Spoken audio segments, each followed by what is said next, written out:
Hey everybody, it's Jason Blaha here, and today I want to chat with you guys a little bit about one of the most pervasive myths we see in the lifting world.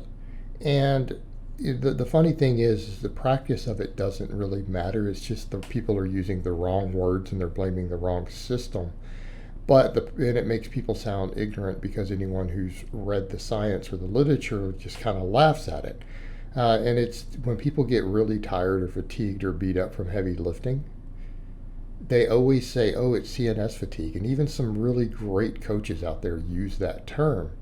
And what they actually mean is just a different type of fatigue, right? But they'll call it CNS fatigue. And then people repeat it over and over and over. And even when you say, hey, lifting doesn't cause CNS fatigue, what do they say? Well, then how come I get tired? How come I get weaker? And it's funny because I would look at them and say, well, if you get the flu, you're tired and weaker, right? Does that mean it's CNS fatigue? If you break your foot, you're going to be weaker and it may make you tired. Does that mean that it's CNS fatigue? Right? Do you guys see the problem with this? And the reason people like to say this is because they're like, well, really heavy lifting is low volume. It can't be causing that much muscle damage, so there must be some other mechanism because I don't even necessarily get DOMS from it, so it can't be musculature, which is just flat wrong. I get the idea of why people will say that. That makes sense when they start asking those questions. But here's the thing. When it's been studied in the lab, we found that heavy singles or doing a max deadlift causes nearly zero CNS fatigue. It's not nervous system fatigue. It's not nervous system fatigue. And what we find is that, and when it's been compared, I'll give you 3 examples of stuff that I think has been looked at in studies. Doing a 20 rep set of bicep curls causes considerably more CNS fatigue than a max deadlift does. Let that one sink in for a moment. Right. Why? More repetitions. And more focus in those repetitions too. Right, but more repetitions. Now here's the funny thing. Even though it costs more, it's not significant. Meaning, yes, really high rep training causes quite a bit more CNS fatigue than maxing out on a big lift, but even then it doesn't actually create enough to become a problem for you on recovery. Again, it tends to be musculature in nature. So what they've also found is that, so you take that and if you want to see what really causes CNS fatigue, do a 10-mile run. All right, a 10-mile run, a 15-mile run, that will cause a lot of CNS fatigue. Now we're getting up to enough to where this can significantly impact recovery. Okay? Because it's not microtraumas in the muscles either happening there. No one's getting jacked from running 10 miles. Right? So, in reality, what's going on? What's really happening? Well, some of it shouldn't be difficult for people to figure out. It's the structures of your body, for one. It's the structures of your body. One of the reasons that we feel really tired or beat up the next day after, say, a max deadlift, because people will look at that and go, well, it can't be DOMS. We're not getting that much micro tearing. It's not going to be the same thing. But what about your bones? What about your tendons? All right, what do we know based upon the research looking at heavy lifting and what it does to bones? Heavy lifting, and again, heavy being relative, the heavier we lift, the more bone density improves. Right? When that's been studied for decades, we know that. Low reps, in other words, low reps, especially big structural exercises, cause greater improvements in bone density than high reps do.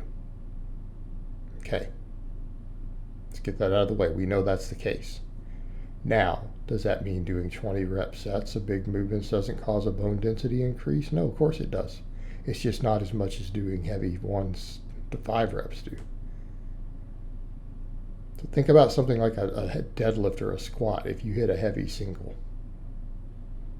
I think I'm doing like 560 in this clip. You know, not a true max, but pretty heavy.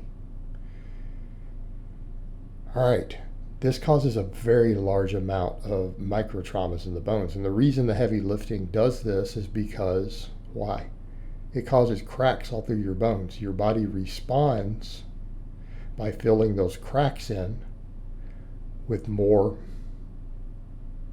magnesium, calcium, things like that, all these bone minerals. That's how it responds. It repairs the cracks and tries to make the bones harder. That also makes them denser to reduce the chances of it. But as we keep lifting heavier and heavier over the years, it's going to keep reoccurring, and your body will keep trying to adapt. And that's how it will adapt. And that's to any exercise. But you take something like a squat or a deadlift. You know, we may have 500 or 600 pounds pressing down on our body for a few seconds. Especially look at the squat, for example. Look how long we got to walk that out. We got to walk that out. I think I got 510 there on the bar. Who knows when this is going to be out? This might not even come out till I'm done with nationals or worlds this year. Who knows? So I'll probably be squatting a lot more by then, hopefully. But you guys get the idea. All that compressive stress on your bones causes fracturing of the bones. How about tendons? Yep, tendons get micro tears and stuff in them. What about the rest of your body? How about just the exertion itself?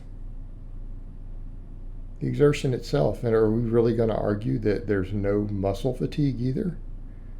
From a heavy deadlift? Come on. There's definitely muscle fatigue through the whole body.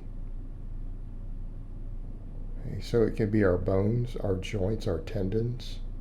And yes, your bones sometimes hurt after a heavy deadlift. I feel bone pain sometimes after a heavy pull. Well, that requires recovery time. Your body feels weaker and tired. Why? Because it doesn't want you lifting really heavy again until it fixes those cracks in the bones. It's like, no, let's not do this. Let's make you tired. Let's make you weaker so that we don't break those bones. Part of the defense mechanism. But it's the overall structures of your body that are also being affected. And it does affect muscles. It does affect tendons, all of those things as well. Okay, so this is why we're getting fatigued. The total effort and the stress being placed upon your body itself. Okay, the structures of your body are damaged and fatigued. It's not your nervous system. All right, guys, but that's really all I have to say on that today. I hope it's been informative, and I'll talk to you guys next time.